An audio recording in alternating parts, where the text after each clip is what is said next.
السلام عليكم ورحمة الله وبركاته. برنامج كان وحلي هذا وهذا وبرنامج تحناها وكسابسا والدين يو عرورها دبعتهم نجاح يسته كندا. برنامج كان وح كسوق الجلية علي محمد وخلق فدية محمد نور يوسف وكحية يا محمد آذن حرسي ونعيب أنا مقعي وتريد حسن عكود iyo cameraman imaam ka hadda noo duubay waa Maxamed Xasan Cakod ku soo dhawaada barnaamijka su'aasha ugu horeysa waa maxaa keenay caruurta la dilayo sababta keentay caruurta la leeyahay su'aalo fara badan baa ka imaan kara oo u baahan in aad loo falanqeeyo marka su'aalaha ka imaan kara waxa weeye inta badan caruurta la leeyahay oo parentsigooda ayagu ay dad wada jir u wada nool ama iska warhaya aan ahayn number 1 number 2 caruurtii oo already drop out ahaa iskuuladii ka drop gariyey nidaamkii aduu nolosha ka dhacay macnaha baldhihi karaa xaqiiqa oo hopeless noqday markaana amuuro kala dhex galay oo aan macnaha aan ka tegay muxuu ahaa nidaamkii nolosha caadiga ahayd dadku noolaayeen ka tegay oo aan mataqaana amuuro kala dhex galay marka aduu su'aalo fara badan baa ka imaan kara caruurta la leenayo oo u baahan in aada loo falanqeeyo oo Soomaalidu dhammaanteed isu timaado oo la falanqeeyo oo la faquujiyo oo la ogaado markaas meeshana la ka haysto oo dhibka kan uu ka imaanayo ana dhibka kan meel fara badan buu ka imaanaya oo u baahan in la taabto nabarka meesha uu wax ka imaanaya haddaan la taabanin halkeeda lama heli karo sababtu waxay tahay Soomaalidu inta badan dadka wax ka dhinteen oo caruur ka dhinteen weli intay soo fariisteen amuuraha caruurtooda lagu dilay iyo sida u dhaceen community-ga uma sheegin dadka Soomaalida gobolada kala nool Canada iyo Mareykanba si ay ayagana loogu faa'iideeyo dadkan ay ugu faa'iideeyaan sababtu waxay tahay markii ay ka hadlaan dhibka ayaga ku dhacay dhibka waa laga foojignaanayaa dadku waa ka foojignaanayaan oo waxay noqonaysaa qof walba markaas inuu ogaado meelaha dhibku ka imaanayo markaan uu ka taxadaro asagina waa la caawinayaa oo wixii markaas caawinaad uga baahan yahay community-ga iyo dawladda iyo nidaamka guud oo dhan waa laga caawin karaa marka haddaysan dadku hadlin oo dadku aysan ka hadlin waxa runta ah oo miiska la soo saarin runta umaleyn maya in xal laga gaari karo caruurta la weynayo salaamu calaykum iska bilaal waa ka saaray iska daa halkan oo qaban aad mahadsan tahay isla su'aashaas ayaan waxaan rabaa inaan weydiiyo محمد علي محمد بسم الله الرحمن الرحيم هذا واحد بدن وراعصنا هاي محمد سدو ودقي هذا واحد يردبوا يابنو كوميونتي الصومالي ده وكندا والسوق حني وحنو النمي وطن هنا كان دول هنا كان لول دول نظام كيس كل دول هاي marka waxa kan la yiraahdo cultural shock ba ku dhacay dadkii ku dhacay caruurtan ku dhalay muddo la joognay caruurtii iyo family guri hooyadii aabihii caruurtii waxa laga in badan oo inaga kamid ah inay luqad aqoon caruurtii wadanka kale saaxiibeeyay iskuul bay tagaan luqad bay ku hadlaan waxay inoo ka badan yihiin luqad ahaan dibadda inuu ka badan yahay mushkiladaas waxay noqotay mushkilo weyn oo caruurtii iyo family-gii u dhaxaysiisa gaab u dhaxaysiisa oo wax badan oo carruurta lagu hanuunin lahaa mararka qaarkood ayanba fahmaynin qodobkaas waa qodobka labaad dhaqanka soomaalida waxa weeye ilmihiisa xumaantiisa dhibaataduu qabo ma sheegaa ilmihii haddii la yidhaaho ilmahaagu maanta waa slow learning ama waxa weeye waxbarashadiisu waa gaabiya ee ha la geeyo meel uu dadka la midkaa la geeyo ma ogola ceeb bay u haystaan waxaan ku baraarujinayaa maaha ceeb waa ilmahaagii oo aad wax uu ka faa'iidaysan lahaa aad ka horjoogsatay waayo laakiin macnaha soomaali badnay ugu diido waxa weeye wayan fahmaynin arrintaasu waa dheeri gelisa ilmihii oo dembi ku jira oo tacliintii ku liita baan qarinayna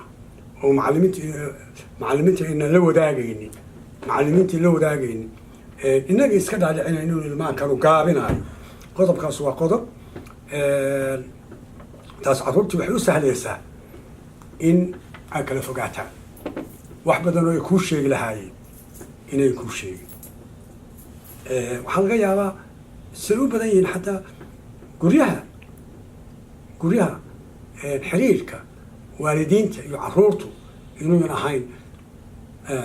mid adag ma wada aha dadku ma wada aha laakiin in badan day u badan yihiin waxaan qabaa weli dadkii hore joogay oo arrintaasu soo martay inay uga faa'iideeyaan jiilalka imanaya iyo dadka imanaya iyo carruurta dhalan doonta inayan kala bakaynin waad mahadsan tahay haddana su-aashii waxay ku wareegtay maxamed aadan waxaa la weydiinayaa su-aashii hadda aan weydiiyey oo ah maxaa keenay carruurta la dilayo waa mahadsantahay tariik xasan macakood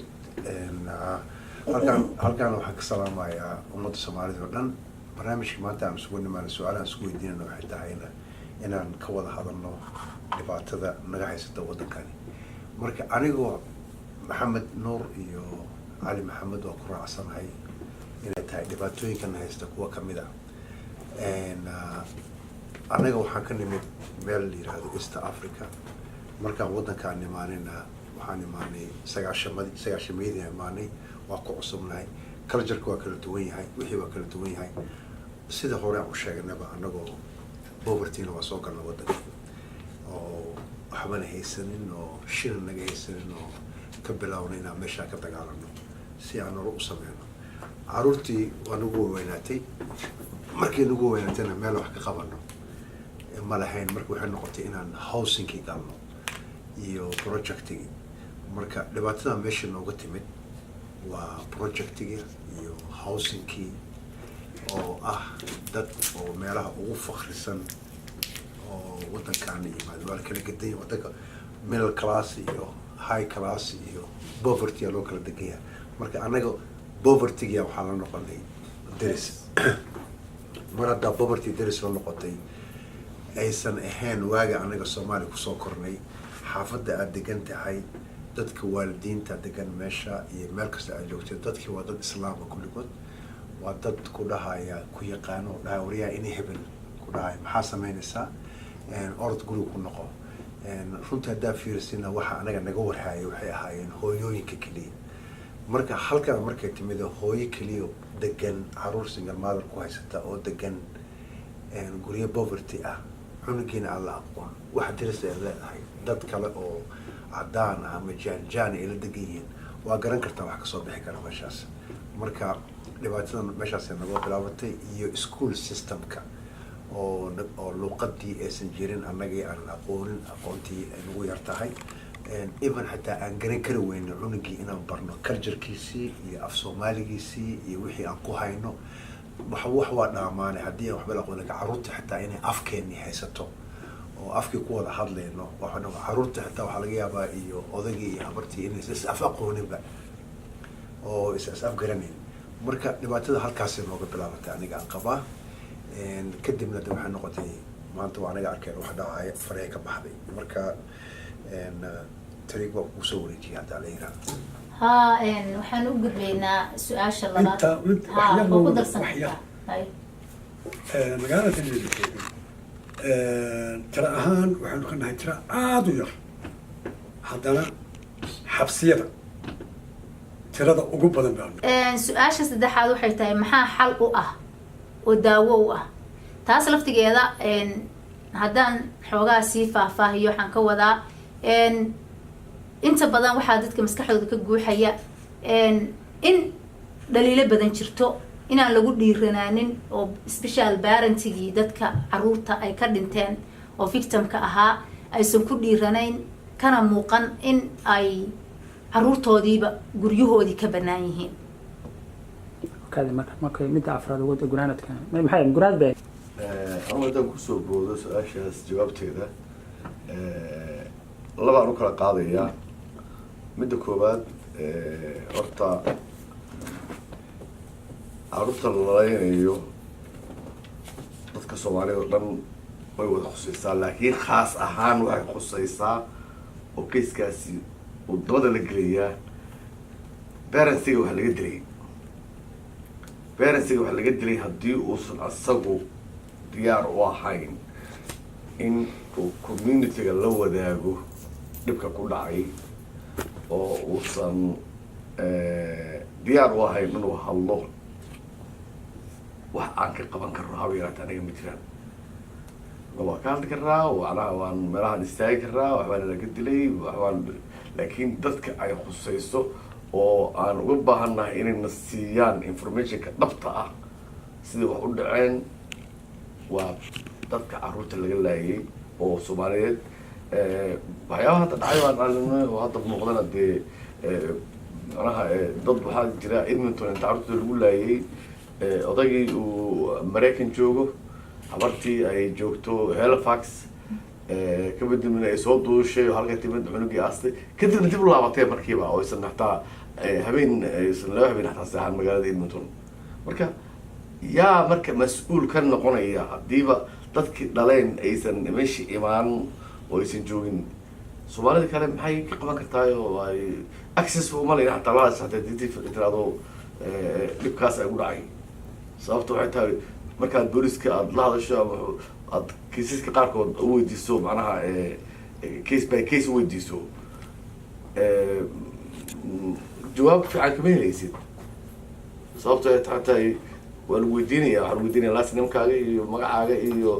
meesha kasoo jeeda iyo marka haddaan communitiyada marka u istaagin ayago oo ay parentsiga ayagoo aan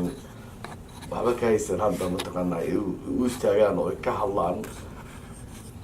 anigu waxaan qabaa arrinkaas inay tahay arrin muhiima oo communitiyada looga baahan yahay inay ka hadlaan oo soomaalidu ay soo u wada istaagto oo waxaan anagu dhankayga community-ga qaban karana uu qabto oo uu booliska caawiyo booliskuna inay caawiyaan ilan 40 qof 50 qof oo la laayay oo 2 qof 3 qof laga soo gareeyay anigu ma garanayo in sida macnaha systemkaas noqon karo macnaha waa system aad u qarriban wey dad baa la saari karaa booliska iyo nidaamka guud ee dawliga oo dhan sababta waxay tahay waddanka sharci baa ka jira iyo nidaam marka in daylight inta caruur lagu laayo magaalada dhexdeeda oo weliba qori lala soo baxo oo dad xataa bystander xataa ay ku sigtaan in meeshaas wax ka gaaraan booliskiina waxba aysan ka qaban hadda waxaan soo qaadan karnaa misaal ahaan June 11 2017 waxay ka dhacay 7-11ka ku yaala Edmonton 145 Avenue iyo 118 Street macnaha waxyaaba la qaadan kara xaqiiqa ma aha oo waa wax mataqaanaa caqliga ka fog weeye sababta waxaa weeye galabnimo 4 iyo bar galabnimo oo ay samar tahay June 11 in inta ilmo lagu dilay 21 jira dadka dilayna ilaa hadda ay weli banaanka joogaan oo dadkiina la arkahayo bigjafadoodii oo ay banaanka yaalaan oo hadda muuqda ay yihiin ilaa haddana waxba laga hayn macnaha oo waxba jirinba dee iyo kuwa kaloo lamid ah jira noocaasoo meerana macnaha keligood ma aha misaal baan kasoo qaada kaa laakiin kuwa fara badan baa jira oo noocaasoo meerana marka boolisku reer badan buu ka qaadanaya weliba number buu ka qaadanaya case aad culus buu ka qaadanaya barnaamijka waxaan kusoo guraanadayaa su-aashan oo ah maxay tahay sababta innaga ase community ahaan oo soomaalida communityga Canada ama meel kastaba ha joogaan gaar ahaan Alberta Edmonton aan u xallin la'anahay ama hase maxay tahay aan isleenahay boolisku u xallin la'ayahay su-aashaas waxaan ka wadaa waxaa jira cases aad u caddaa oo banaanka maalin duhurkii dadka lagu laayay oo aan wax laga qabtay aysan jirinin waxaan isleeyahay sababo badan weeye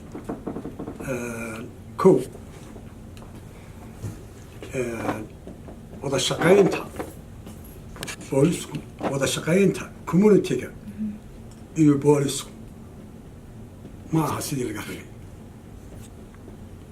waayo communitygu waa inay og yihiin wax badan bay ogaan karaan dhacdada ilmaha wuxuu leeyahay saaxiib wuxuu leeyahay family wuxuu leeyahay qaraabe soo gara wuxuu leeyahay dad ula noolaa wuxuu leeyahay dad ula socday waxuunba ha yaraatee la raaci karo communityga waxbaa laga heli karaa booliskii iyo communitygii waxaan u jeedaa inay xiriir badan oo wada shaqayna ayan lahayn midda laga rabo oo kale waxa weeye yaa laga dilay waalidka laga dilay iyo boolisku waa inay wada shaqayn karaan waa inay information dhab ah inta ay ka og yihiin inay sheegaan waan hadda su-aal hore baa jirtay oo aan soomaalidu runta badan xaqiiqada badan marku soo dhawaato waxaa laga yaabaa iyagoo wax ka og qaarkood inaan la sheegin taasoo caawini lahayd booliskana caawini lahayd communityka oo dhan caawin lahayd mustaqbalka kuwa dhacaaya oo dhici doona caawini lahayd oo darsi u noqon lahayd marka wada shaqayntu ma jirto midda labaad dad badan oo communityga soomaalida ah baabaa waxay qabaan baqdin booliska ha marka hadda waxaad leedahay waxaa looga hadli la'yahay waxaa sabab inta badan communitygii iyo booliskiina wada shaqayn ma laha iyo wada xiriir ma laha marka waxaad leedahay taas ayaa keentay in laga hadli waayo lana xallin waayo waa qodob ka mid ah waa laba isla socda waa qodob ka mida xiriir la-aantu waayo waxaaga aduu haddaadan raadsan aduu haddaadan ka hadlin nina waxba kaaga ku raadin maayo example waxaa qabsan kartaa maxamed baa iga horreeyey masaalkii uu soo qabsaday oo clear ah oo qofkii la arkayo oo qorigii usta la arkayo oo ku foorarinayo la arkayo weer arday yaa ka hadlay waa laga aaminsan yahay qofna ma oran karo war waa kuwaas maxaad usoo qaban weydeen booliska ya ma dhici waayo haddaadan xaqaaga adigu u dootamin oo aadan ka hadlin oo dabagelin nina kuma dootamayo nina xaqaaga kuu dooni maayo waxaan oran lahaa dadka communityga intay ka kacaan oo la isxilqaamo yacni in laga hadlo oo si cad looga hadlo oo si aan baqdin lahayn looga hadlo aad iyo aad baad umahadsan tahay waxay tahay su-aashaas bay ila tahay waa su-aal da-weyn ee dadkan horta yaa iska leh marka hadda waxaan ku wareejinayaa maxamed aadan su-aashii ayaan weli taaganahay labaad oo ah maxaa looga hadli la-yahay kiisaskan dhacaya maxaad se u malaynaysaa haddaan sii jirciyo waxa sababta oo in looga hadli la-yahay bismillahi raxmaan raxiim sababta looga hadli la-yahay oo ay gaaraysa ilaa 70 dhalinyaro ah maalinba midkii la dilo kii hore meeshuu mari jiruu maraa sababta looga hadli la-yahayna anigu waxaan qabaa inaysan soomaalida aysan u wada istaagin inaysan soomaalidu ay mararka qaarkood ay xijiyaan xagga qabiilka ah ay dhahaan wiilkaas dhintay waa reer hebel ama waa reer hebel anigu waddankaana kuma aanu joogno reer hebel waxaan ku joognaa hal magac keliya magacaas oo ah soomaali marka ani arrintan waxaan aaminsanahay in ay soomaalida among ourselves inaan ka seexanay oo aan ka hurudnay oo aanan u dagaalamin oo hadday ugu badato la yiraahdo ninka isxil qaama oo reerku u tago oo soo salaamo marka la soo duugana meesha arrinta ay ku dhamaato cid damboo ka hadashaa ama cid damboo iska wareysataa aysan jirin maraba anu hadda inaan maamaha kusoo qaato haweenka soomaalida waa jeclahay laakiin soomaalida waxay tiraahdaa ma umulba ilaabi okaa wixii ku dhacay marka anigu ma aaminsani in ay dawladda tani aan la deganahay ay haddii aan anaga aan dad u dagaalamayo xaqooda raadinaya ama aan ognahay cunugaas inaan anaga laftigeena aan u nahay waalid oo aan u nahay ama aabbo ama hooyo ama aan fiirinayno waa Soomaali aan leenahay macnaha wiilkaagoo kala waaye intay ku dhici lahayd wiilkaagii hadda ka hor istaag marka balaayada sideedaba inaad iska qabatid maahan haddii kugu sabxato qof walba waa kusoo maqan tahay taasna waa loo wada jeedaa marka hore koobay ka bilaabatay labaa ku xigta haddana waxay maraysaa 70 marka 70 family inay ooyso oo dhibaatooso oo anigana aynan la oonin la dagaalaminin horta sababta looga hadli la-yahay waa sababtaas way haddii annaga aan ka wada hadli lahayn arrintaan aan isku dayi lahayn inaan xalino maalintii ugu horreysay oo kii koowaad waxaan dhan waxay ahaan lahayn preventable ay ahaan lahayn macnaha wax lagu hortegi karo ay ahaan lahayn laakiin hadda I mean qof kasta waalidina waa soo duugaa cidda buu ka hadasha male ama waxaa lagu leeyahay oo wiilka reer hebel u ahaa reer hebel u taallaawa marka aniga waxaa sababta looga hadli la-ayaa waa sababtaas waay kasta dhacaysa macnaha Soomaalida waxay gaartay heer ah markaad TV-ga daawato ama gaariga wato televisionadiisa daarto aad maqasho meelo qofka lagu dilay in aad 70 qaadato inuu Soomaali yahay qofka la dilay marka waa kiis adag weey ana kiis u baahan weey Soomaalidu inay ka hadasho oo marka hadda bilim garanay booliisku bilimkiisa waa yeelanaya laakiin Soomaalida bilimkeeda waa leedahay ana labada qolo way leeyihiin bilimka laakiin Soomaalidu ayaga waxay rabaa inay soo istaagaan oo ay ka hadlaan oo hadal maalayaan lama reebo waxa la rabaa hadalka dhabta ah waana qof waa in la taabtaa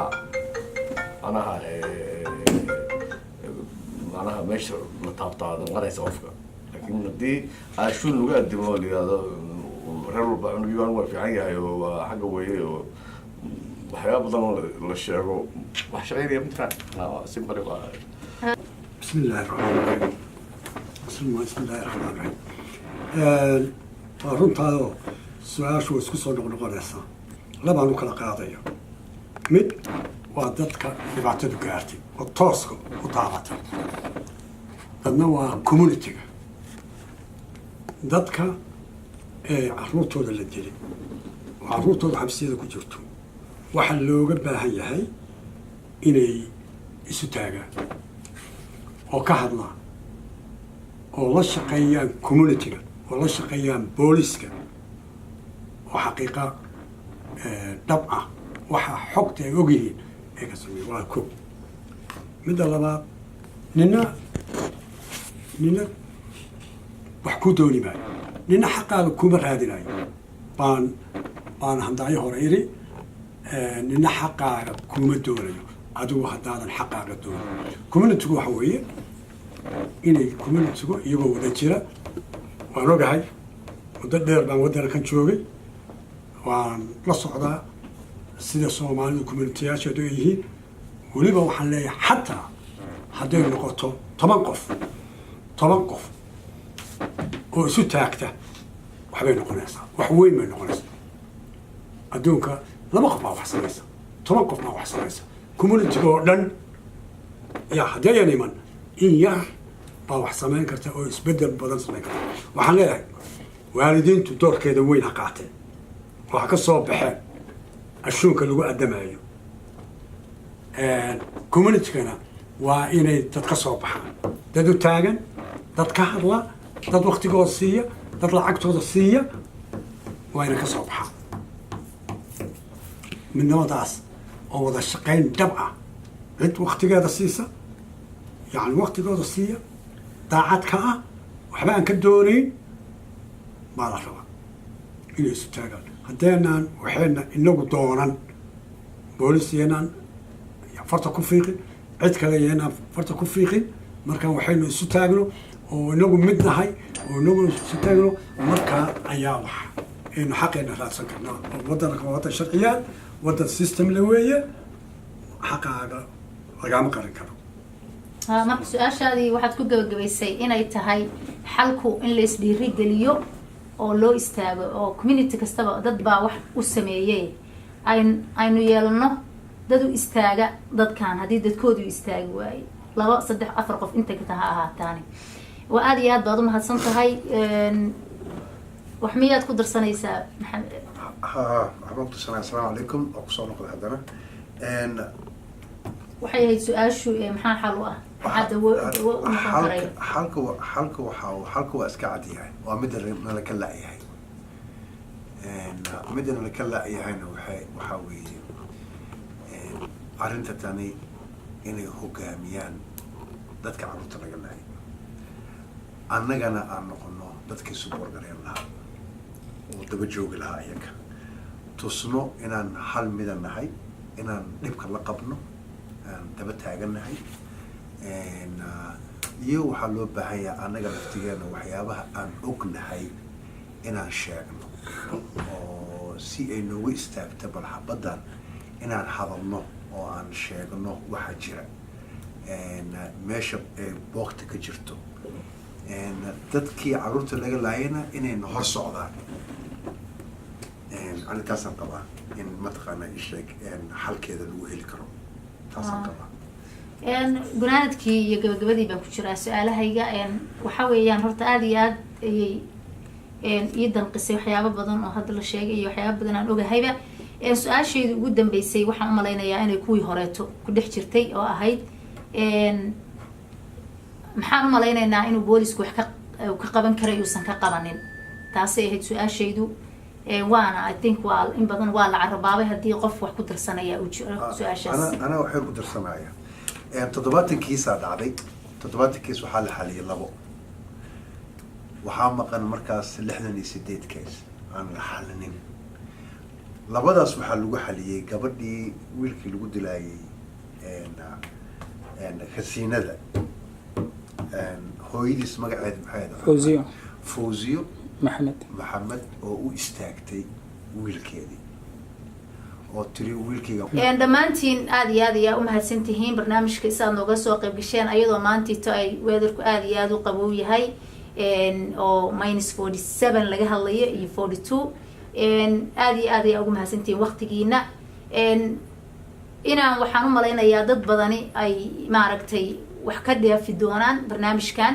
iyo kuwa kale soo socdaba waxaanu leenahay kasoo qaybgal wanaagsan aada iyo aad baad u mahadsantihiin assalaamu calaykum waraxmatullahi wabarakaatu